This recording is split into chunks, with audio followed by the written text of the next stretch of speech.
Amanda's POV. Mandy, kanina ka pa nakatayo riyan ah. Habang naglalakad kami papunta sa kusina, ay kinakagat ko ang pang-ibabang labi ko dahil sa inis. Irerespeto? Peste ka, Romano. Wala pang ang isang araw pagkatapos mo magtapat na gusto mo ko. Tapos ngayon, sumama ka na kay Orange Girl? Dahil ano, hindi ako nagsabi na gusto rin kita? Ang gusto ko lang naman ay maghintay siya. Bigyan niya ako ng oras. Naiipit rin ako sa sitwasyon dahil gusto ko rin siya. Pero ayoko magtapat bilang si Mandy. Gusto ko si Romano bilang si Amanda. Masakit sa totoo lang. Romano likes the fake image that I made. Mukhang nagkakamabutihan na si Sir at si Clarice. Kahit pa paano ay magbubunga ng paghihintay ni Clarice sa kanya.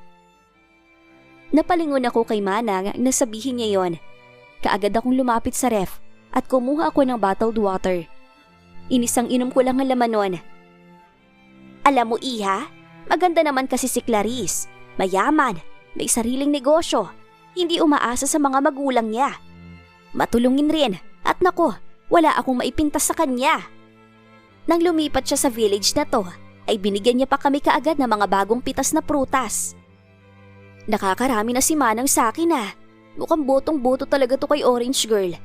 Kung tutuusin, hindi ko rin nakikita na masama ang ugali nun. Kaya nga naiinis ako lalo. May posibilidad na magkagusto si Romano kay Clarice. Lalo pa ngayon, ipinaramdam ko na hindi ko to gusto.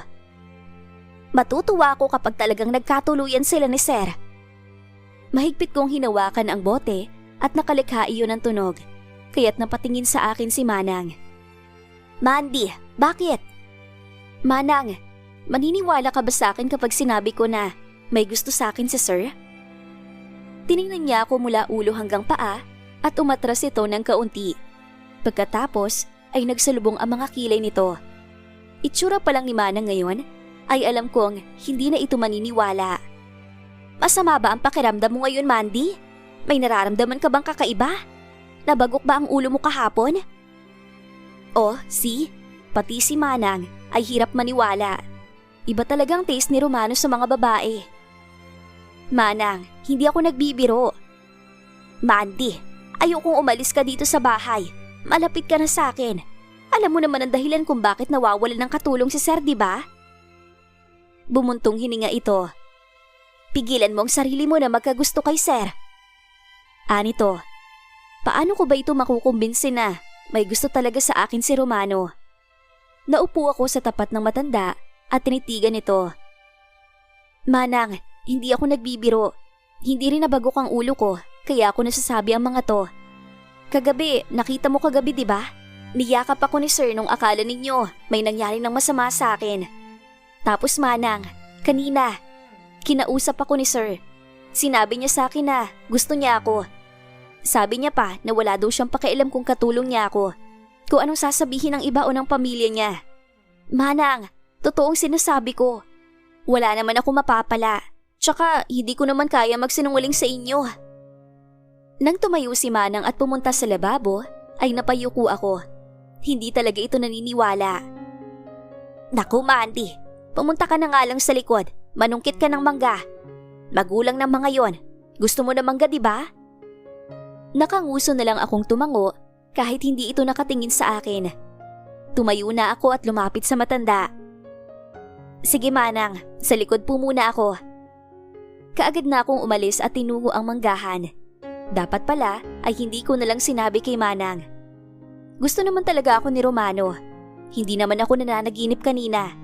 Tapos ilang beses rin niya akong hinagkan. He kissed me like he'll never get enough of me. Iyon ang unang hagkan ko sa buong buhay ko. At masaya pa rin ako na si Romano ang lalaking yon. Pero masama ang loob ko sa kanya ngayon. He left the house with Clarice. Sinabi niya na irerespeto naman niya ang aking desisyon. Ipapakita niya sa akin na gusto niya talaga ako. Nang sabihin ko naman na hindi ang isang maid ang nararapat at mas may bagay sa kanya, ay bigla naman itong nagbago. Naisip kaya nito na wag nilang ituloy yung nararamdaman sa akin? Napabuntong hininga ako at kinuha ko ang sungkit sa gilid at nanungkit na mga mangga. Hindi mawala sa isip ko ang itsura ni Clarice kanina. Siyempre, may gusto ito kay Romano. Tuwang-tuwa iyon na magkasama sila. Ano kayang ginagawa nila ngayon? Hay, nakakainis. Maya-maya pa ay inilagay ko sa basket ang mga nasungkit kong mangga at pagkatapos ay pumasok na sa loob ng bahay. Nang nasa sala na ako, ay nagsalubong ang mga kilay ko nang may makita akong lalaking nakatayo. Kausap nito si Manang. He's not here? Sayang naman. Pero siguro ay maaari kong magpalipas ng gabi dito, Manang Celia. Bukas na ako uuwi. I wanted to have a drink with Romano. Hihintayin ko na lang siya. Kaagad akong lumapit sa kanila. Ibinaba ko ang basket sa lamesa at nang humarap ang lalaki sa akin, ay tiningnan ko ito mula ulo hanggang paa. Gwapo rin ha? Pero mas gwapo si Romano. Sino naman kaya ito? Baka po gabihin si Sir Romano. Ang sinabi niya kasi sa akin ay hindi siya dito maghahapunan. Kaya tiyak na gabi na uuwi nun. Nilingon muli ng lalaki si Manang. It's okay, Manang Celia. Kasalanan ko rin dahil hindi ako kaagad nagmensahe kay Romano na pupunta ako dito sa bahay niya. Binisita ko kasi ang Museo Orlina kasamang isang business partner. Dahil dito rin naman sa Tagaytay ang bahay ni Romano, ay minabuti ko na huminto at kamustahin siya. Kaagad akong lumapit sa matanda. Mandy, halika. Ipapakilala kita sa bisita natin. Ito si Sir Luther Saavedra, ang pangalawang kapatid ni Sir. Hi.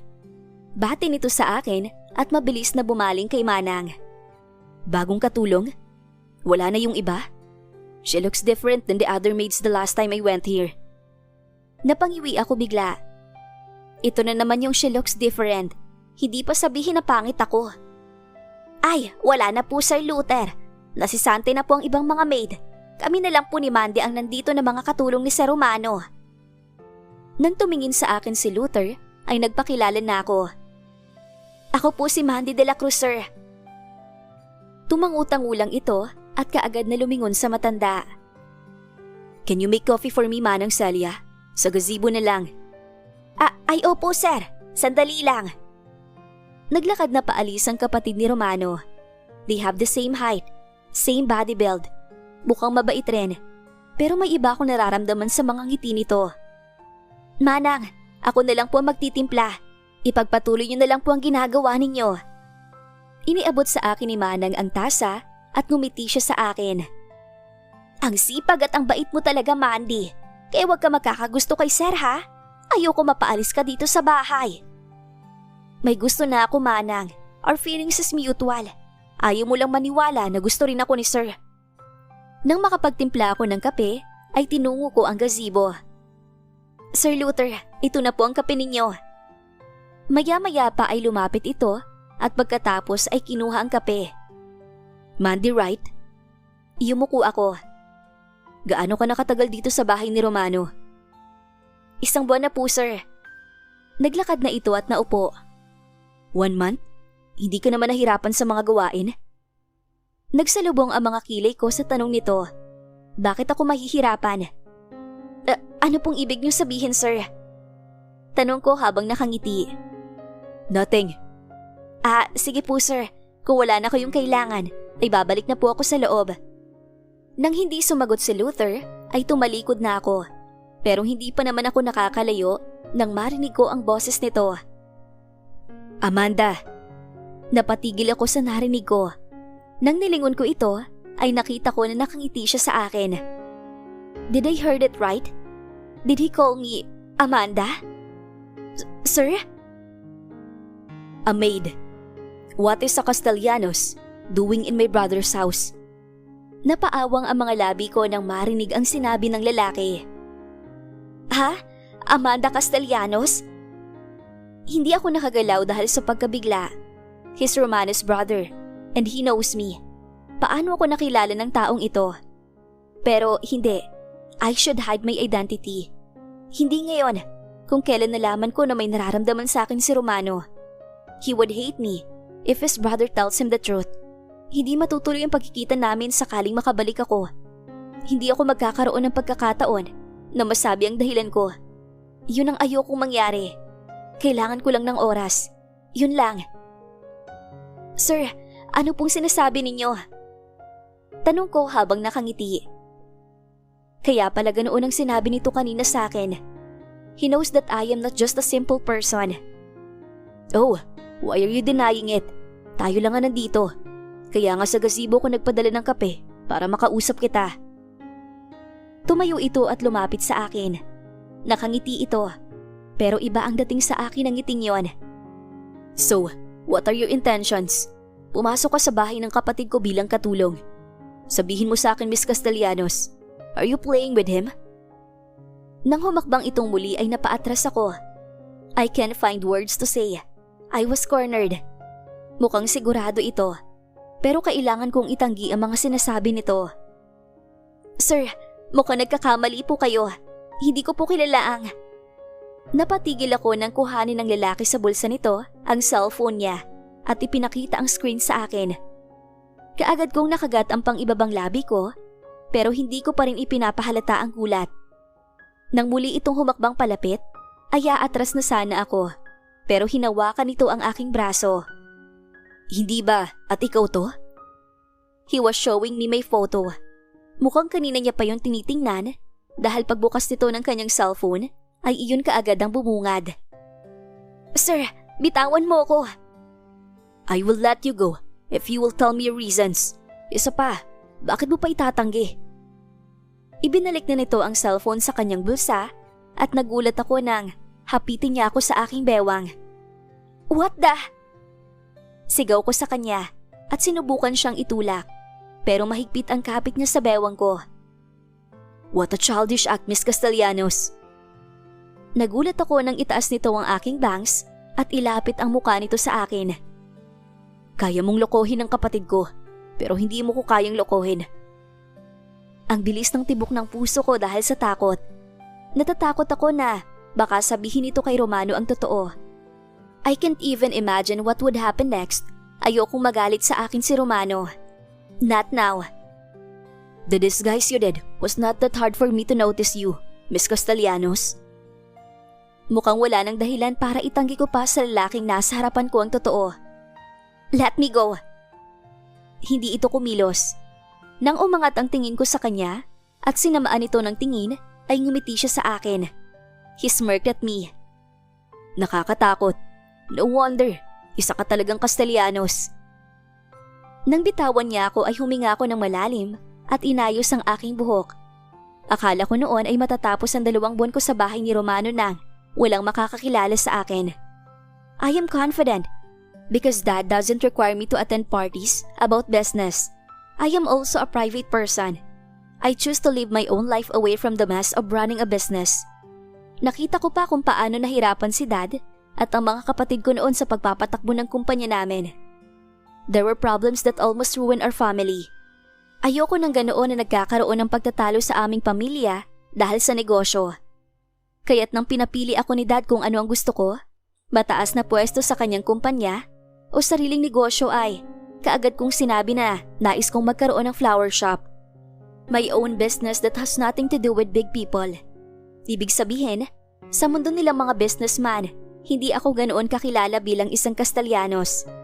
Few people knows about me. That's why I am confident.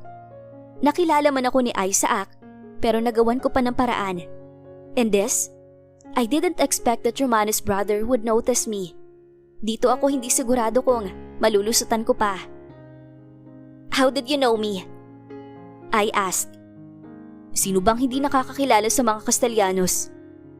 I do not accept reason that people know me because I am a Castellanos. Oo, at mayaman ang pamilya ko, Mr. Luther Saavedra. Pero iilan lamang ang mga nakakakilala sa akin, lalo kung katrabaho ng ama ko at ng mga kapatid ko. Alam mo po lang tungkol dyan na konti lang nakakakilala sa iyo, Miss Amanda. Kaya bang lakas ng loob mo na magpanggap bilang mahirap at pumasok na isang katulong sa bahay ng kapatid ko? I glared at him. Hindi mo alam ang mga dahilan ko. Inilapit nito ang mukha niya sa akin at hinawakan ang pisngi ko. Pero mabilis kong inalayo ang aking mukha sa kanya. I don't like other man touch me like this. This man is getting into my nerves. Yun nga ang gusto kong malaman. What are those reasons for you to fool my brother?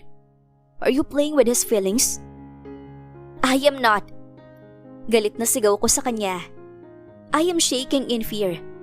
Natatakot sa isipin na Dito ito magpapalipas ng gabi at makakausap nito si Romano. The man clearly wanted me to be exposed. Hindi yun ang intensyon ko. I went here because I wanted to know if he deserves you, if he's a good person. Natigilan ako sa sinabi ni Luther. Kung ganon, ay may alam ito tungkol sa pagkikita namin ni Romano. Hindi. Nagbabadya na ang mga luha sa aking mga mata. Hindi ko na alam kung paano pa malulusutan ang sitwasyon ko dahil sa kapatid ni Romano. Hindi ganon. Amanda, you decided to pretend as a poor woman who wanted to apply as a maid in Romano's house because of one reason. Ayaw mo matuloy ang kasal na nais ng dad mo, hindi ba? I am thankful that our dad told me about this woman that Romano will going to meet in the next month. I was curious because it was Romano we were talking about. I did my research. I was surprised that the woman is a Castellanos. Hindi ko alam na may anak palang babae si Mr. Castellanos. I already met your brothers, but they never mentioned that they also have a beautiful sister. Pero magpasalamat ka. Be thankful that Romano was not interested in any woman, no matter how beautiful, sexy, or famous she is. Kahit pa sa babaeng anak ni Eduardo Castellanos na ipapakasal kay Romano, ay hindi ito naging interesado. Magpasalamat ka dahil hindi nag-abalang magtanong si Romano tungkol sa'yo o kung anong itsura mo. Mahabang salaysay nito. Nagkamali ako. Alam ko, hindi katulad ng lalaking iniisip ko si Romano. He's not interested because he was busy running his company.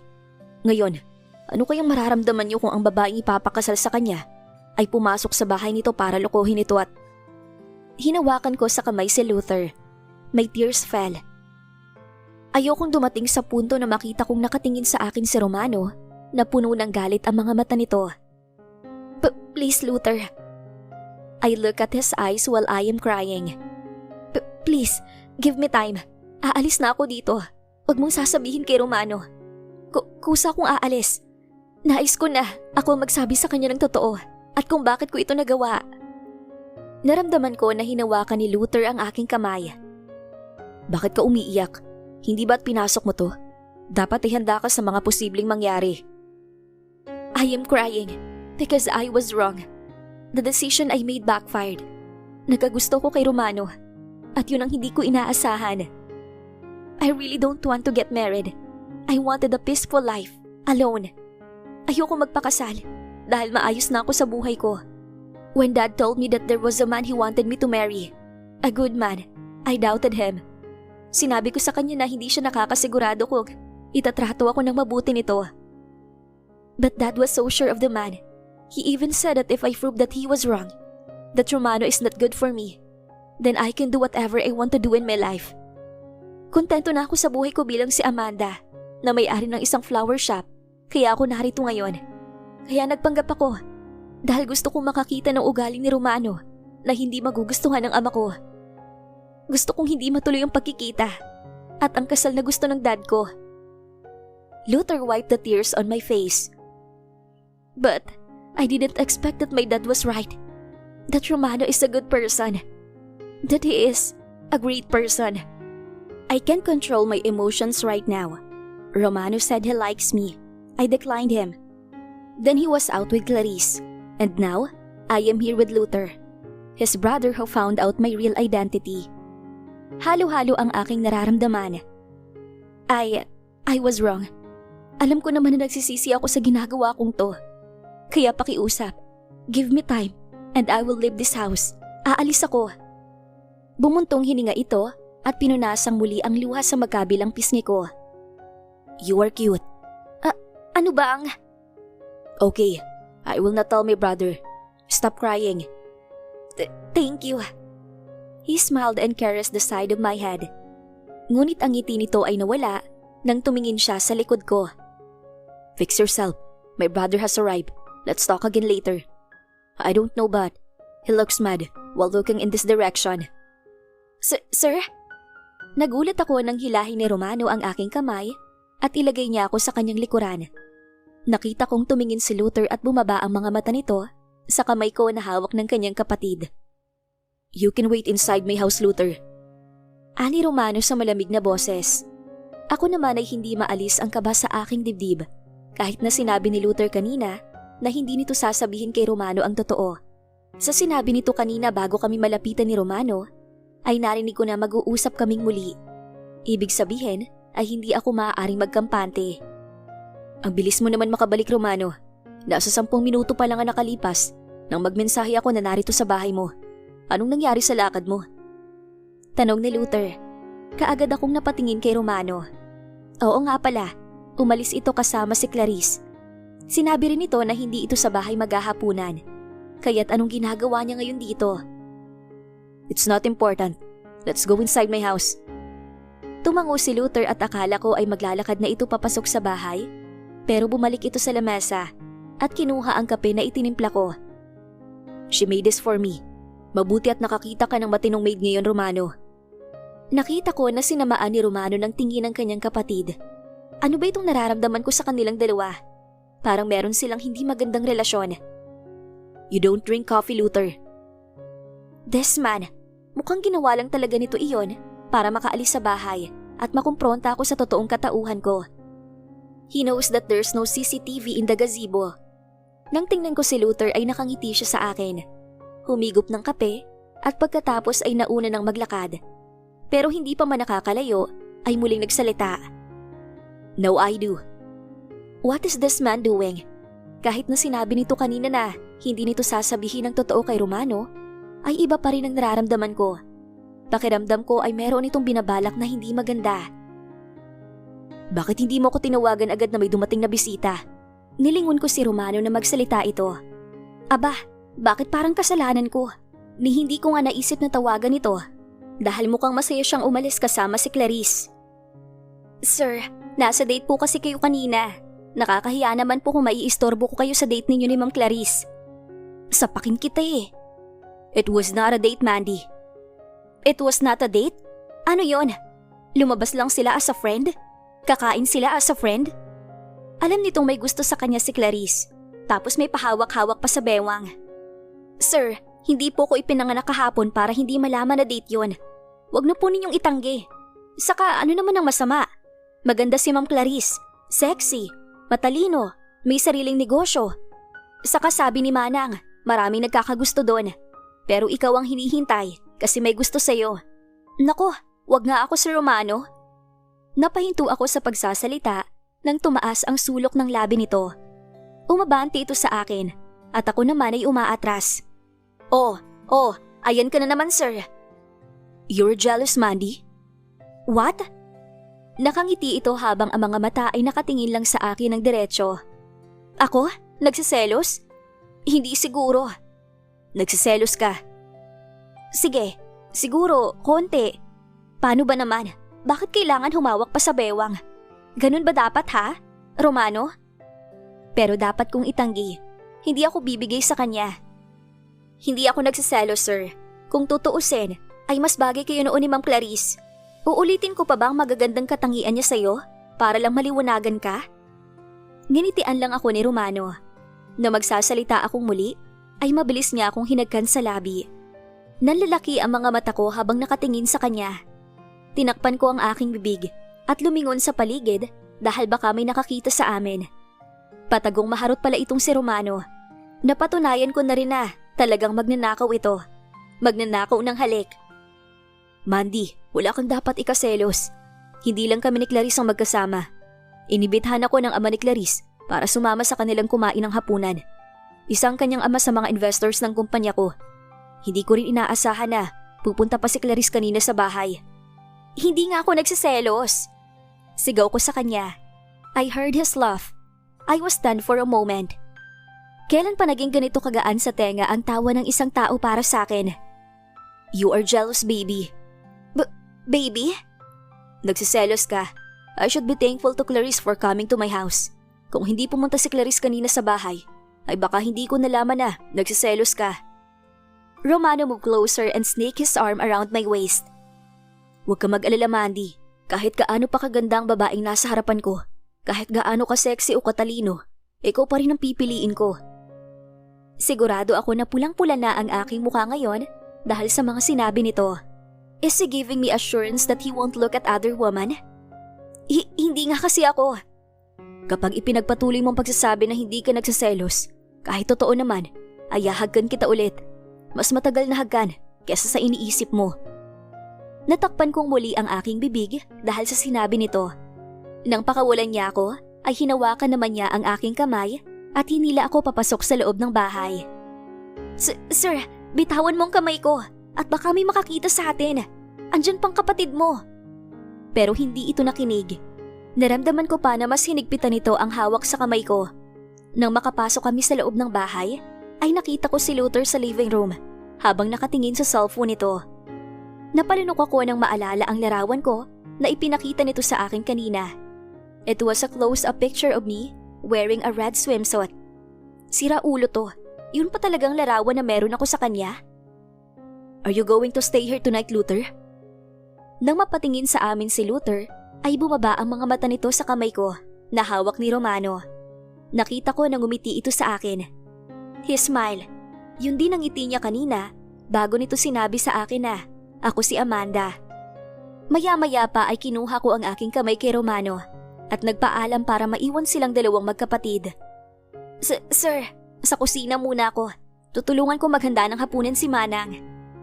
Nilingon ako ni Romano. Magsasalita pa sana ito, pero mabilis na akong tumakas at nilisan silang dalawa. 2 beses nang nakita ni Luther na hawak ni Romano ang kamay ko. Sa klase ng ngiti at tingin nito sa akin kanina, ay tiyak kong may tumatakbo ng kakaiba sa isip nito. Oh, Mandy, bakit namumulay ang mukha mo? May nangyari ba sa'yo? Masama bang pakiramdam mo? Tanong si akin ni Manang nang makapasok ako sa kusina. Okay lang po ako, Manang. Mainit lang kasi. Sagot ko at tinungo ang sink. Ang daming nangyari ngayong araw na ito. Hindi ko inakala na sa isang araw ay iba-ibang emosyon ang mararamdaman ko. Sinabi ko kay Luther na alis na ako sa bahay ni Romano. Nakiusap ako. Nakuha ko naman ang pagsang-ayon nito at hahayaan ako na umalis hanggang sa maipaliwanag ko kay Romano ang dahilan ko. Pero ang totoo, alam kong mahihirapan akong makaalis sa bahay na ito. Iniisip ko palang na iiwan ko si Romano ay naninikip na ang puso ko. Ayoko rin, pero wala akong ibang pagpipilian. Hanggang sa mag-alas 7 na ng gabi ay naghain kami ni Manang ng pagkain. Manang, close ba si Sir Luther at si Sir Romano? Nakaupo ako sa island counter habang nakasalong baba. Iba kasi ang napansin ko sa paraan ng pakikipag-usap ni Romano sa kapatid nito kanina. Hindi ko rin sigurado, Mandy. Hindi ko kasi madalas makitang magkasama ang dalawang magkapatid na yon. Sa kasimula na bumukod si Sir at manatili dito sa bahay nito, ay napakadalang niya nang umuwi sa kanila. Hindi rin naman dumadalaw dito ang pamilya niya. Itong si Sir Luther siguro ay ilang beses pa lang na napupunta dito. Kaya hindi ko rin masyadong alam kung close sila na magkapatid. Bakit mo ba naitanong? Umiling ako. Wala naman po, Manang. Nang makarinig ako ng mga yabag, ay mabilis akong tumayo. Lumapit ako sa matanda at nagkunwaring may inaasikaso rin. Bakit hindi ka nalang naghanap ng hotel na matutuluyan mo? Narinig ko na tanog ni Romano. Kaagad ako nagsali ng tubig sa baso at uminom. Bakit pa ako mag-o-hotel kung may bahay naman ng kapatid ko dito? Come on, Romano. Napapaisip tuloy ako kung maitinatago ka ba sa akin. Muntik na akong masamid nang gumawi ang mga mata ni Luther sa akin. Damn, he's enjoying this. Sinasabi ko na, itong mga ganitong salita nito na may laman. We really need to talk again later. Ano naman ang itatago ko si Luther? Tanong ni Romano at naupo ito. Naupo na rin si Luther pero patingin-tingin ito sa akin. His smile annoys me. Actually, buwisit. Inaasar niya ba ako? Baka lang naman may itinatago ka sa akin. O baka may nagtatago dito sa bahay mo na. Mabilis akong umubo dahil sa sinabi ni Luther. He's testing my patience. Mandy, ayos ka lang? Nako, magkakasakit ka ata. Kanina inamumula ang buong mukha mo nang pumasok ka dito sa kusina. Ngayon naman ay inuubo ka na. Kaagad tumayo si Romano at mabilis na lumapit sa akin. Sa gilid ng mga mata ko ay nakita ko ang reaksyon ni Manang. Mukhang hindi rin ito inaasahan ng paglapit ni Romano sa akin. Are you okay? He asked in a soft tone. Imbis na sumagot, ay tiningnan ko si Luther na nagsimula ng kumain. pero ang ngiti ay hindi nawawala sa mga labi. Peste ka, nag-e-enjoy kang talaga ha? Mandy. Nang marinig kong muli ang boses ni Romano, ay napatingin na ako sa kanya. Seryoso no ngayon ang mukha nito habang nakatingin sa akin. Okay lang ako sir, ayos lang, medyo pagod lang. Nako, yan na nga bang sinasabi ko Mandy? Nasagad siguro ang katawan mo sa trabaho. Kaninang umaga ay napakarami mo na kasing ginawa. Ikaw pang umikot sa buong bahay ngayong gabi. Singit ng matanda. Tumingin ako kay Manang. Magsasalita pa lang sana ako, pero naunahan ako ni Luther. Oh, really? Nakakabilib naman pala ang sipag ng maid mo Romano. Sa laki ng bahay mo at sa dami ng kailangan linisin, ay mag-isa lang siya kaninang umaga na tumapos ng lahat. Hindi pa talaga titigil tong lalaki na to? Sir Luther, trabaho ko naman po yun at sana'y magkaroon din ako ng maid na katulad mo. Kung ganun Mandy, yung masipag at trabaho kong trabaho. Magkano bang pasahod ni Romano sa'yo? Baka matapatan ko. Alam kong biro lang yon, pero kinabahan akong bigla. Hindi na ako nagsalita pa. Hindi ko alam kung anong gustong mangyari ni Luther ngayon. Kung sinusubukan ba niyang pasensya ko o may balak na itong sabihin kay Romano ang totoo sa ganitong paraan. Mandy, pumunta ka na sa kwarto mo at magpahinga. Umangat ang tingin ko kay Romano, pero napangiwi ako nang makita ang seryosong mukha nito. Pero sir, ngayon na. Wala na akong nagawa at naglakad na lang paalis. Pero nang magtama ang mga mata namin ni Luther, ay nakita ko ang kinindatan niya ako. Buwisit.